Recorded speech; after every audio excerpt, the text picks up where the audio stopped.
तो अस्सलाम वालेकुम, I hope you are fine. तो आगाज़ के PYQ सीरीज़ में आप सभी का खैर मकदम है। आई होप सभी लोगों की तैयारी अच्छी चल रही होगी। जामिया 9th का एंट्रेंस का एग्ज़ाम हो चुका है। उम्मीद है जिन लोगों ने दिया एग्ज़ाम अच्छा हुआ था। और अभी AMU 9th एंट्रेंस के लिए काफ़ी टाइम बचा हुआ है, 1 महीने से ज़्यादा का टाइम है।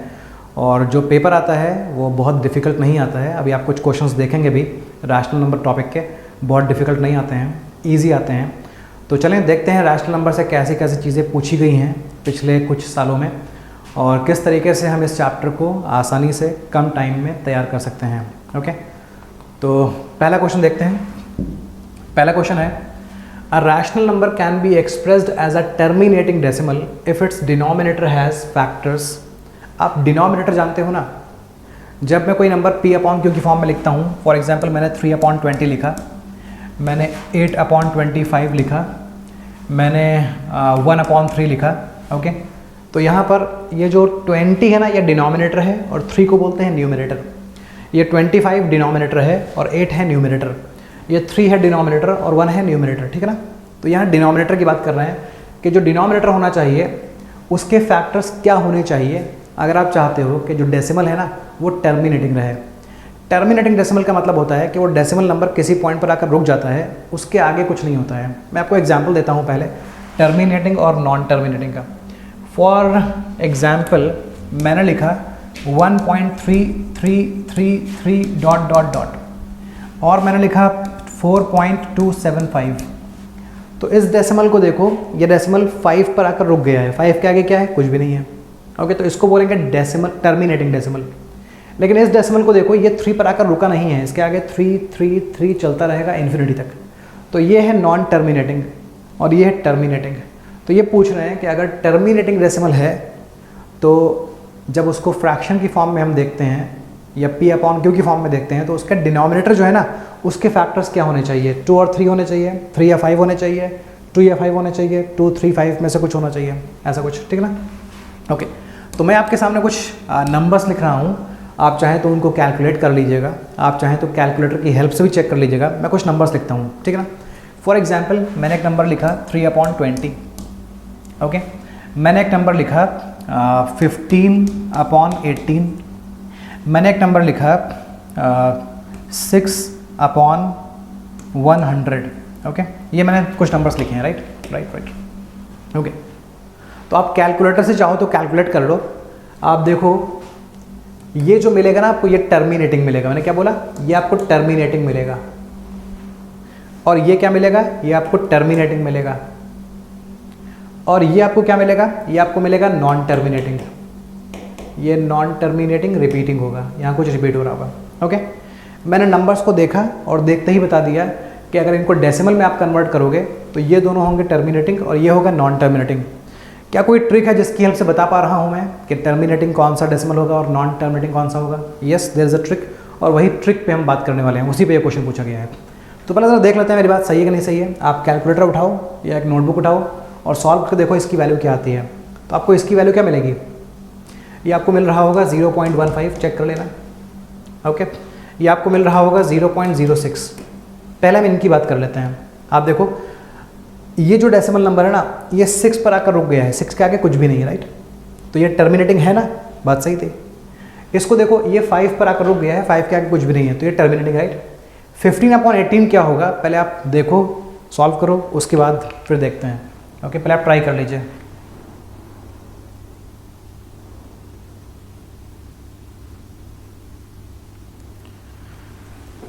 कर लिया आपने? तो कर लिया है तो आपको मिला होगा 0.8333। ये रुक नहीं रहा होगा, मतलब ये अगर पूछा जाए 3 के बाद क्या, तो आप बोलोगे 333 इन्फिनिटी तक चल रहा है, मतलब ये नॉन टर्मिनेटिंग रिपीटिंग है। ओके, इसको आप पहले सिंप्लीफाई भी कर सकते हो। अगर इसको 3 से डिवाइड कर लो तो 5 हो जाएगा, इसको 3 से डिवाइड करो 6 आ जाएगा। अब ध्यान से देखो मैं कैसे बता रहा था, मुझे कैसे पता था कि कहाँ पर टर्मिनेटिंग होगा, कहाँ पर नॉन टर्मिनेटिंग होगा। ये जो नंबर 20 है ना डिनोमिनेटर, ये 2 से डिविजिबल है, यस। क्या ये 5 से डिविजिबल है? यस। तो ये नंबर 2 और 5 से डिविजिबल है, ठीक है ना। इसको देखो, ये जो 100 है ना, ये भी 2 और 5 से डिविजिबल है। 100 को 2 से भी डिवाइड कर सकते हो, 5 से भी डिवाइड कर सकते हो। तो जब भी कभी डिनोमिनेटर 2 या 5 से डिविजिबल होता है, सिर्फ 2 से डिविजिबल हो तो वो भी चलेगा, सिर्फ 5 से डिविजिबल हो तो वो भी चलेगा। 2 या 5 से होना चाहिए, किसी और नंबर से डिविजिबल नहीं होना चाहिए, राइट। तो अगर 2 और 5 सिर्फ इन्हीं दो प्राइम नंबर से डिविजिबल होगा, किसी और प्राइम नंबर से डिविजिबल नहीं होगा, तो जो डेसिमल आएगा ना वो टर्मिनेटिंग आता है। यहाँ क्यों ऐसा नहीं हो रहा है? क्योंकि इसको जब मैंने सिंप्लीफाई किया तो 5/6 आ गया। अब ये जो डिनोमिनेटर है 6, ये 2 से डिविजिबल तो है लेकिन ये 3 से भी डिविजिबल है। तो मैंने क्या बोला था कि जो डिनोमिनेटर है वो 2 या 5 से होना चाहिए डिविजिबल, इसके सिवा किसी और प्राइम नंबर से डिविजिबल नहीं होना चाहिए। तो इस क्वेश्चन का आंसर है कि अगर आप चाहते हो कि आपका जो नंबर है वो टर्मिनेटिंग रहे तो डिनोमिनेटर 2 या 5 से होना चाहिए डिविजिबल, ठीक है ना।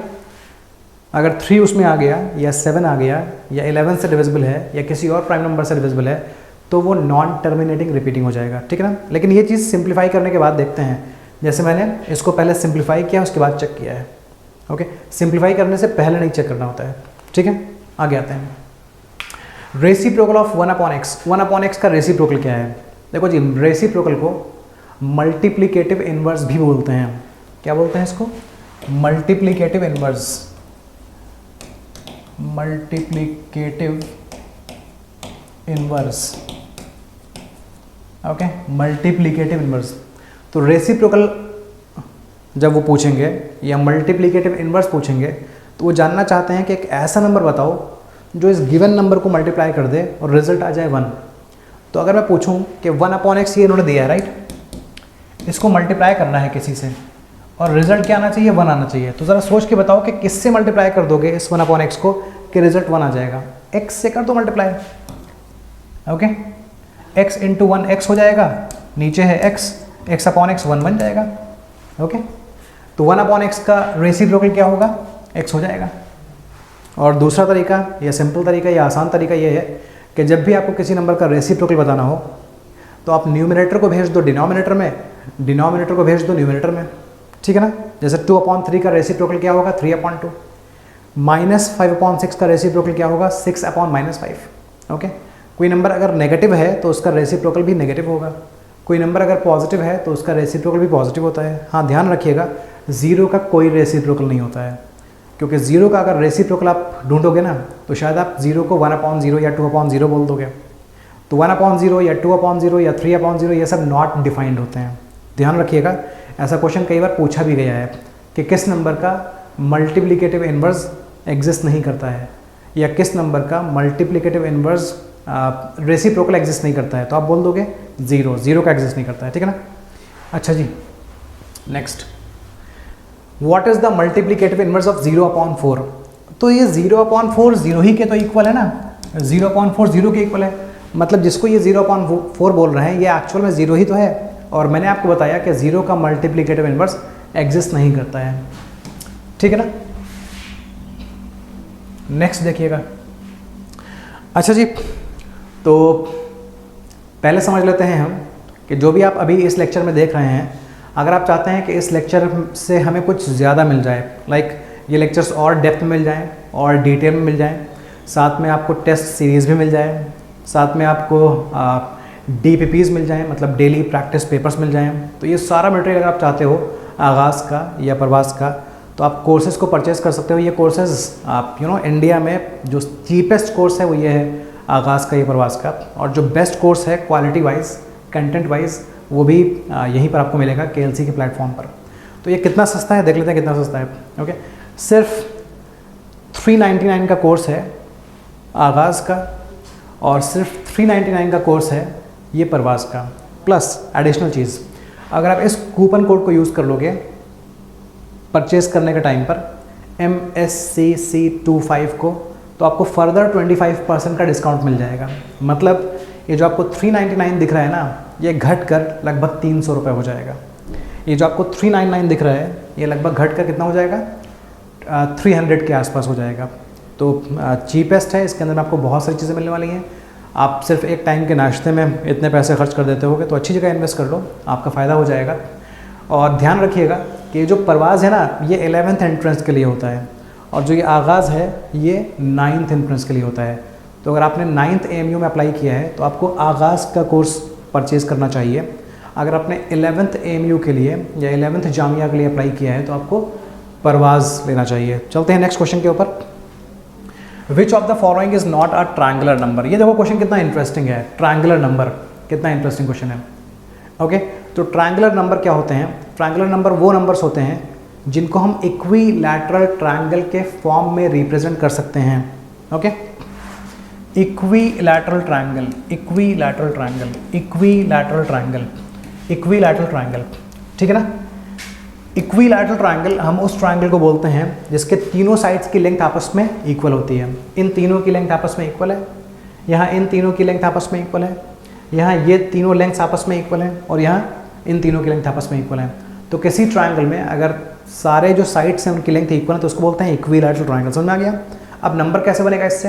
देखो जी, इसके अंदर मैं एक सर्कल बना रहा हूँ और यहाँ मैं दो सर्कल्स ऐसे बना देता हूँ, ये तीन बना देता हूँ, सॉरी। ओके, यहाँ बॉटम में रख देता हूँ 3, उसके ऊपर रख देता हूँ 2, उसके ऊपर रख देता हूँ 1। यहाँ बॉटम में 4 रख लेता हूँ, 1 2 3 4, उसके ऊपर रख देता हूँ 3, और उसके ऊपर रख देता हूँ 2, और उसके ऊपर रख देता हूँ 1। ओके, तो देखो मैंने इन सर्कल्स की हेल्प से एक इक्विलैटरल ट्रायंगल बनाया, इन 3 की हेल्प से बनाया एक इक्विलैटरल ट्रायंगल, यहाँ मैंने 6 सर्कल्स की हेल्प से बनाया एक इक्विलैटरल ट्रायंगल, और यहाँ मैंने 10 सर्कल्स की हेल्प से बनाया इक्विलैटरल ट्रायंगल। तो ये जो इक्विलैटरल ट्रायंगल बनाया है, यहाँ कितने सर्कल हैं? 1 है, यहाँ कितने हैं? 3 हैं, यहाँ कितने हैं? 6 हैं, और यहाँ कितने हैं? 10 हैं। तो ये जो आपको नीचे नंबर्स लिखे हुए दिख रहे हैं ना, इनको बोलते हैं triangular numbers, triangular numbers, triangular numbers. अब अगर आपको पता करना है कि और ट्रायंगुलर नंबर्स क्या होते हैं, तो ऐसा नहीं है कि आपको फिर इसी तरह से ट्रायंगल बनाना पड़ेगा। आप देखो इसमें कुछ पैटर्न चल रहा होगा। 1 में क्या ऐड करेंगे? 3 आ जाएगा, 1 + 2 3 होता है। 3 में क्या ऐड करेंगे? 6 आ जाए, 3 में 3 ऐड कर लो। 6 में क्या ऐड करने से 10 मिला होगा? 6 में 4 ऐड करने से 10 मिला होगा। तो कुछ समझ पाए आप? हम अगला टर्म जानने के लिए कुछ ऐड करते हैं, और वो जो ऐड कर रहे हो ना वो लगातार इंक्रीज हो रहा है। यहाँ हमने 2 ऐड किया, यहाँ 3 ऐड किया, यहाँ 4 ऐड किया, आगे 5 ऐड करोगे। ओके, तो देखो ज़रा, फर्स्ट ट्रायंगुलर नंबर क्या है? 1 है, देन क्या है? 3 है, देन है 6, और देन है 10। अगर आप इसके आगे जानना चाहते हो तो 5 ऐड कर दो, 10 + 5 15। उसके आगे जानना है तो 6 ऐड कर दो, 21। उसके आगे जानना है तो 7 ऐड कर दो, 28। उसके आगे जानना है तो 8 ऐड कर दो, राइट, ये हो जाएगा 36। तो 1 में 2 ऐड किया, 3, 3 + 3 6 हो गया, 6 + 4 10 हो गया, 10 + 5 15 हो गया, 15 + 6 21 हो गया, यहाँ 7 ऐड कर दिया 28 हो गया, यहाँ 8 ऐड कर दिया, राइट। ये सारे नंबर्स ट्रायंगुलर नंबर्स हैं। इसी तरह से और भी फाइंड कर सकते हो। तो पूछा गया है कौन सा नंबर ट्रायंगुलर नहीं है। 10 ट्रायंगुलर है, देखो वहाँ लिखा हुआ है। 15 ट्रायंगुलर है, वहाँ लिखा हुआ है। 21 ट्रायंगुलर है, वहाँ लिखा हुआ है। 26 ट्रायंगुलर नहीं है। ओके, ये नहीं है, ये वहाँ नहीं लिखा हुआ है। नेक्स्ट, एडिटिव इनवर्स क्या है 0/4 का? आप रेसिप्रोकल समझ गए थे और मल्टीप्लिकेटिव इनवर्स समझ गए थे। ये एडिटिव इनवर्स कुछ और है। ओके, ये मल्टीप्लिकेटिव इनवर्स और रेसिप्रोकल से हटकर कुछ है। तो एडिटिव इनवर्स किसी नंबर का अगर बताना है तो आप सोचो कि गिवन नंबर में हम क्या ऐड कर दें कि रिजल्ट आपको 0 मिल जाए। जैसे -4 में क्या ऐड करोगे कि रिजल्ट 0 मिल जाए? +4 ऐड कर दो। तो -4 का जो एडिटिव इनवर्स होगा वो क्या होगा? +4 होगा।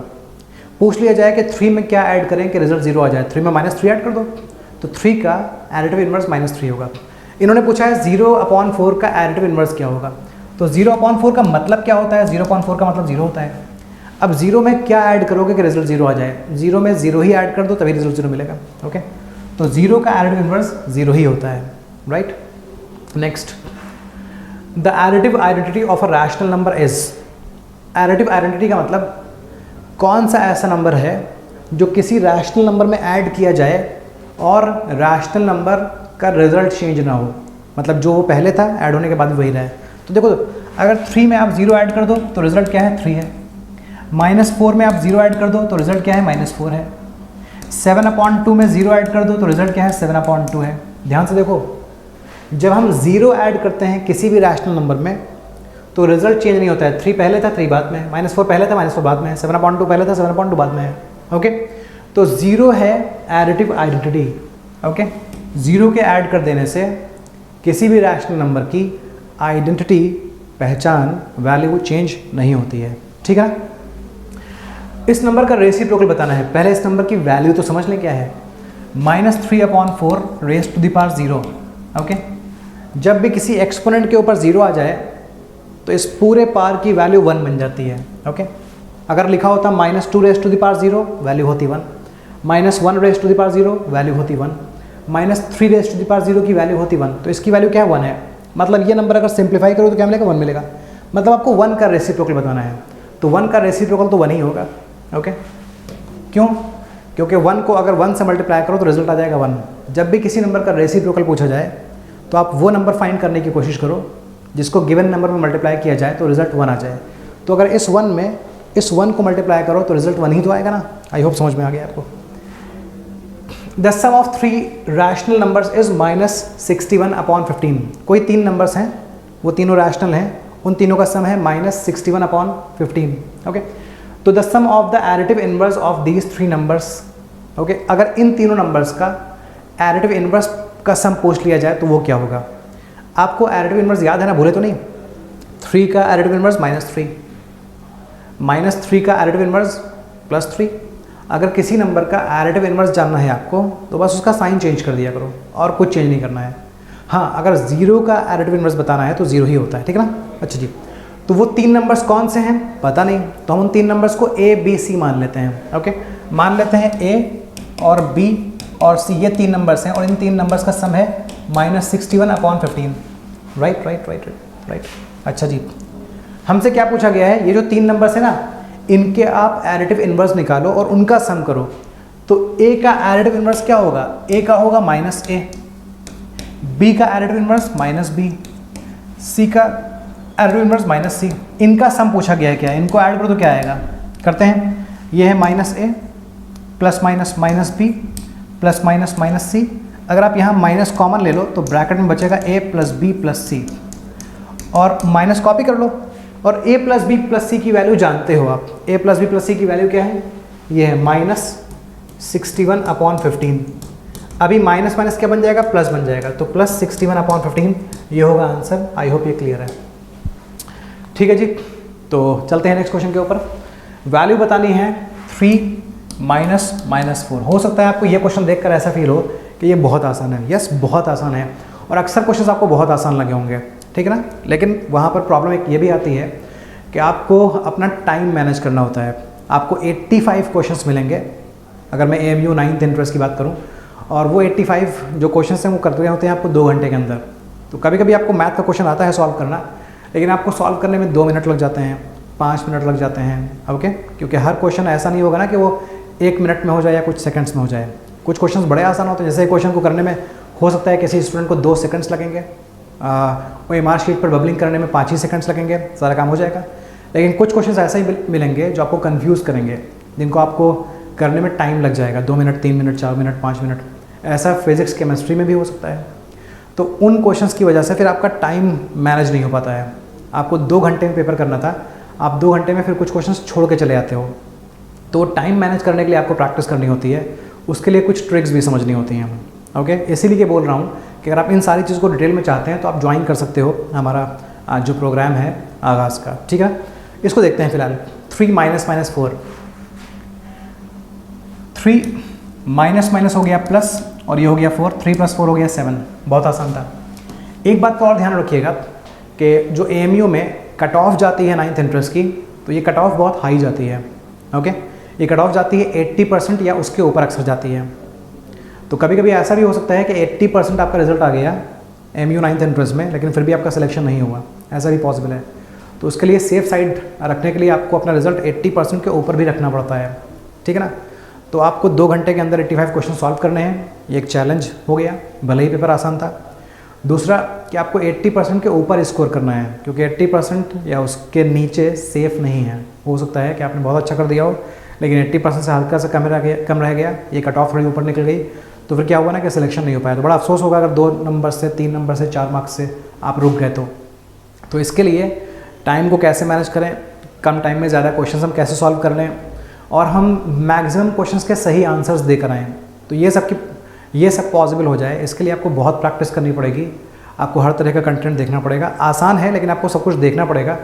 तो जो एक्सपर्ट फैकल्टीज़ हैं फिजिक्स की, केमिस्ट्री की, मैथ की या अलग अलग सब्जेक्ट्स की, वो ये सारा काम आपका आसान कर देते हैं। अच्छा जी, तो आई होप ये समझ में आ गया है। अब चलते हैं इस क्वेश्चन के ऊपर। Mohan is thinking of 2 numbers, Mohan 2 numbers को ही सोच रहा है। Their greatest common factor is, greatest common factor का मतलब GCF, मतलब HCF इसको बोलते हैं, शॉर्ट फॉर्म में जिसको आप HCF बोलते हो ना, वही है ग्रेटेस्ट कॉमन फैक्टर। ओके, मतलब इन्होंने HCF दे रखा है, HCF दे रखा है 6। देयर लीस्ट कॉमन मल्टीपल, जिसको आप LCM बोलते हो, इनका LCM है 36। एक नंबर है 12, तो पूछा गया है दूसरा नंबर क्या होगा। तो एक बात याद रखो, अगर 2 नंबर्स की बात हो, 2 नंबर्स की बात हो, 2 नंबर्स की बात हो, तो 2 नंबर्स का जो प्रोडक्ट होता है वो इक्वल होता है उन नंबर्स के HCF और LCM के प्रोडक्ट के। नहीं समझ पाए? देखो मैं क्या बोल रहा हूँ, मैं बोल रहा हूँ कि अगर 2 नंबर्स हैं आपके पास, आप उन 2 नंबर्स का प्रोडक्ट फाइंड कर लो, मतलब दोनों नंबर्स को मल्टीप्लाई कर लो। ओके, ये चीज़ किसके इक्वल होगी? उन्हीं नंबर्स का अगर आप HCF और LCM निकाल के मल्टीप्लाई कर लो, तो ये HCF और LCM का प्रोडक्ट और नंबर्स का प्रोडक्ट आपस में क्या होंगे? इक्वल होंगे।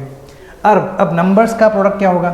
तो नंबर्स क्या हैं? एक नंबर है 12 और दूसरा नंबर उनको नहीं मालूम है, तो कुछ मान लो, M मान लेते हैं। HCF कितना गिवन है? 6 गिवन है, LCM 36 गिवन है। इस 12 को भेज दो राइट साइड में, तो ये 12 जब राइट साइड में जाएगा तो नीचे जाएगा, डिनोमिनेटर बन जाएगा। 36/12 कितना मिलेगा आपको? 3 मिलेगा। अब M की वैल्यू कितनी हो जाएगी? 6 × 3 18, मतलब वो जो नंबर आप ढूंढ रहे थे वो 18 है। आई होप ये क्लियर हो गया। तो इस बात को याद रखिएगा कि जब भी कभी 2 नंबर्स की बात हो रही हो, 3 नंबर्स की बात नहीं हो रही है, 2 नंबर्स की बात, तो 2 नंबर्स का प्रोडक्ट और उनके HCF LCM का प्रोडक्ट आपस में इक्वल होते हैं। ओके, तो आई होप ये जो वीडियो आपको मिला है इससे कुछ काम आसान हुआ होगा, ये क्लियर हो गया होगा। तो आसान लगा कि नहीं लगा, जो लेक्चर डिलीवर हुआ वो क्लियर हुआ कि नहीं हुआ, हमें कमेंट सेक्शन में ज़रूर बताइएगा। और वेट करते हैं हम आपका प्रोग्राम में, क्योंकि प्रोग्राम को ज्वाइन कर देने से बहुत ही सस्ता भी है, बता चुका हूँ मैं, बहुत सस्ता है। कूपन कोड लगाने के बाद में लगभग 300 रुपये का हो जाता है, तो इससे सस्ता तो आपको कोई प्रोग्राम मिलेगा नहीं। और सिर्फ लेक्चर्स नहीं मिलेंगे, DPPs भी मिलेंगे और टेस्ट्स भी होंगे। उन टेस्ट को देने से आप ट्रैक कर सकते हो कि आपकी प्रोग्रेस क्या चल रही है। अगर आप टेस्ट नहीं देते हो तो फिर ट्रैक नहीं कर पाते हो ना, कि ऐसे ही लगता है कि बहुत अच्छा रिजल्ट होगा, या कभी कभी ऐसा होता है कि अच्छे हो लेकिन लगता है कि ख़राब रिजल्ट आ जाएगा। तो टेस्ट को देने से आपको एक्चुअल रिजल्ट पता लगता है कि मैं कहाँ स्टैंड करता हूँ, 70% पे हूँ या 60% पे हूँ या 80% पे हूँ या 50% पे हूँ। फॉर एग्जांपल कोई स्टूडेंट 50% पर है, तो वो अगर मॉक टेस्ट मान लेते हैं 10 लगे हुए हैं, हर टेस्ट में वो 5% की इम्प्रूवमेंट करता है ना, तो 50% से 80% तक पहुँचने में उसको 6 टेस्ट की हेल्प लगेगी। ठीक है ना? तो चलें मिलते हैं फिर नेक्स्ट क्लास में। कीप डूइंग मैथमेटिक्स एंड अपना ख्याल भी रखिए। अस्सलाम वालेकुम।